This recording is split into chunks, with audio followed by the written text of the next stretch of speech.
لبيك اللهم لبيك لبيك لا شريك لك لبيك إن الحمد والنعمة لك والملك لا شريك لك لبيك اللهم لبيك لبيك لا شريك لك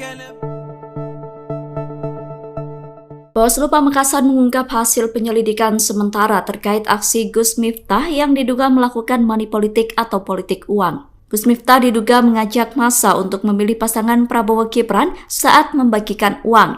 Pernyataan itu disampaikan oleh Koordinator Divisi Penanganan Pelanggaran dan Data Informasi Bawaslu Pamekasan, Suryadi pada Kamis 4 Januari 2024. Menurut Suryadi, dalam video yang diterima Bawaslu ada yang memperlihatkan momen saat Gus Miftah mengajak untuk memilih pasangan capres. Gus Miftah juga diduga menyebutkan kalimat Prabowo Gibran untuk Indonesia. Atas hal itu, Bawaslu akan memanggil Gus Miftah untuk dimintai klarifikasi. Selain Gus Miftah, Bawaslu juga akan meminta klarifikasi kepada Haji Her sebagai pemilik tempat yang dipakai untuk bagi-bagi uang. Terkait aksi bagi-bagi uang itu, Gus Miftah sendiri telah melakukan klarifikasi. Gus Miftah menegaskan bahwa aksi itu bukan money politik. Aksi bagi-bagi uang itu hanya sekedar untuk bersedekah saja. Tidak ada dosanya orang yang menerima sogok dan disogok itu. Saya sudah kaji di dalam agama, saya tidak pernah dapat. Orang yang disogok dan menyogok itu tidak berdosa, Pak. Tidak ada. Makanya kalau ada ustaz mengatakan berdosa itu sampai ini saya tidak sepakat. Dan saya bertanggung jawabkan. Makanya yang mau menyogok, yang disogok itu tidak ada dosanya, Pak. Tidak berdosa itu. Yang hadis itu cuma mengatakan ar-rasi wal murtasi pinar. Orang yang disogok dan menyogok itu sama-sama masuk neraka. Itu tidak berdosa, Pak. Iya. Iya. Iya. Betul. Kan hadisnya mengatakan ar-rasi wal murtasi pinar. Yang disogok dan menyogok keduanya masuk neraka. Kan tidak berdosa. Kalau berdosa itu bisa bertaubat. Makanya dipakai kalimat neraka. Karena itu ancaman yang paling besar. Kalau dia mengatakan berdosa bisa saja sholat sunat taubat.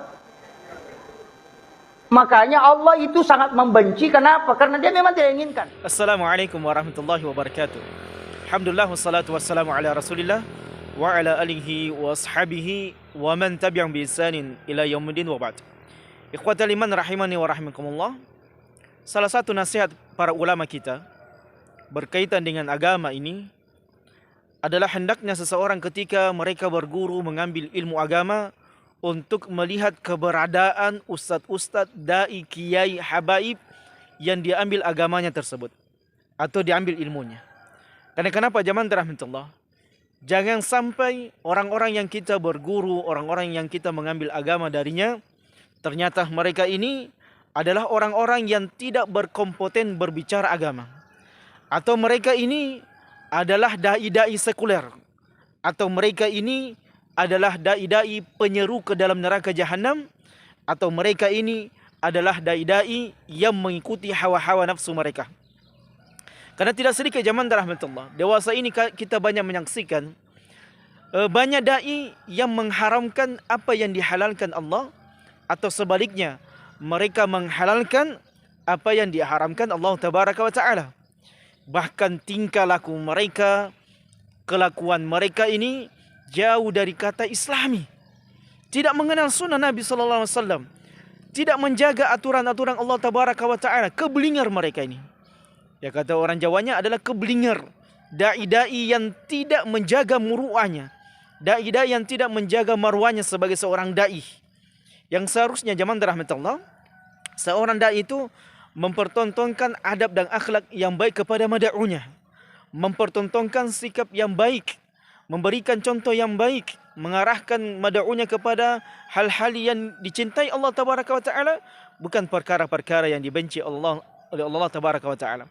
Di antaranya jamaah rahmatullah yang lagi heboh dibicarakan ya berkaitan dengan tahun politik ini, ya subhanallah, banyak sekali kemudian dai-dai itu menjadi tim sukses salah satu paslon untuk pemilihan presiden. Sehingga mereka ya tidak sedikit di antaranya kita mendapatkan apa yang mereka lakukan ini, kita kemudian bertanya, kok ada dai seperti itu? Kok ada ustadz seperti itu? Yang kelakuannya na'udzubillah yang perbuatannya na'udzubillah melakukan yang namanya riswah atau menyogok. Bahkan tidak sedikit zaman rahmatullah yang orang-orang yang dai-dai ini menghalalkan riswah. Yang katanya riswah ini setelah saya teliti dalam Quran dan Sunnah itu tidak ada riswah atau keharaman riswah di dalam Quran maupun Sunnah Nabi sallallahu alaihi wasallam. Maka pertanyaannya adalah, apakah kemudian dai ini tidak membaca dengan seksama, menamakan bacaannya dari mulai surah Al-Fatihah sampai surah Nas, atau dai ini tidak membaca hadis Nabi sallallahu alaihi wasallam tentang keharaman riswah, atau si dai ini memang tidak berkompeten berbicara tentang agama Allah tabaraka wa taala, hanya sekedar penampilan yang baik, cara retorika yang berbicara yang baik sehingga dikatakan ustaz atau dai. Maka jemaah rahmatullah, ya berkaitan dengan riswah ini, maka riswah ini para ulama sepakat dia merupakan di antara dosa besar. Jadi riswah ini adalah di antara dosa besar. Allah tabaraka wa taala menyebutkan di antaranya 2 ayat yang kita bisa sebutkan dan hadis Nabi SAW tentang riswah. Allah tabaraka wa taala menyebutkan tentang orang-orang yang buruk keadaannya. Samma'una lil kadhib akaluna lis-suht. Mereka ini adalah orang-orang yang suka mendengarkan celoteh-celoteh dusta, pembicaraan-pembicaraan bohong, dan mereka adalah orang-orang yang memakan harta manusia dengan cara yang suht, dengan cara yang batil. Ya kata di antaranya Al-Hasan, begitu pula dengan Abu Sa'id, beliau kemudian menjelaskan akaluna lis-suht di sini tiada lain dan tiada bukan adalah memakan harta manusia dengan riswah atau dengan menyogok. Bahkan Allah tabaraka wa taala menegaskan kepada kita, wala taqulu amwalakum bainakum bil batil wa tudlu biha ila al hukam litakulu fariqan min amwalin nas bil batil wa antum ta'lamun. Allah tabaraka wa taala mengatakan, dan janganlah satu sama lainnya di antara kalian memakan harta manusia dengan cara batil, yang di mana dia mengambil harta manusia litadlu ila al hukam, supaya apa? Dia bisa menyogok, supaya dia bisa memberikan uang atau harta kepada hakim, melenggangkan apa yang dia inginkan, riswah, sehingga membuat manusia itu berpecah belah, dan kalian mengetahui perkara tersebut. Maka dalam ayat ini kata para ulama, ini adalah merupakan di antara larangan dan kecaman Allah tabaraka wa taala, peringatan Allah tabaraka wa taala kepada pemakan harta riswah. Karena kenapa jemaah rahmatullah?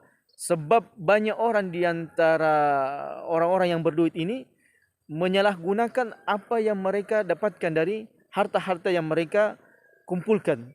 Bahkan tidak sedikit zaman rahmatullah, ya harta negara, merampok uang negara, korupsi, dan kemudian melakukan riswah demi melenggangkan apa yang mereka inginkan.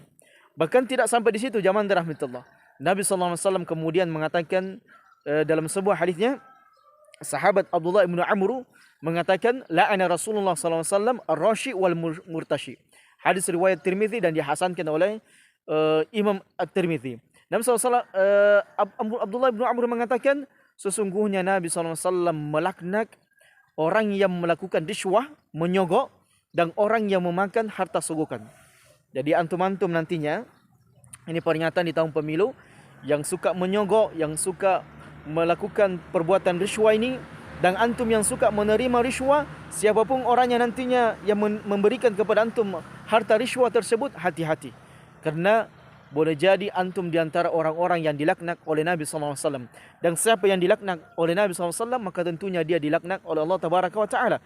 Jadi hati-hati orang-orang yang suka melakukan riswah, orang-orang yang suka memakan harta riswah. Karena itu adalah di antara harta haram yang membuat hidup kita tidak berkah.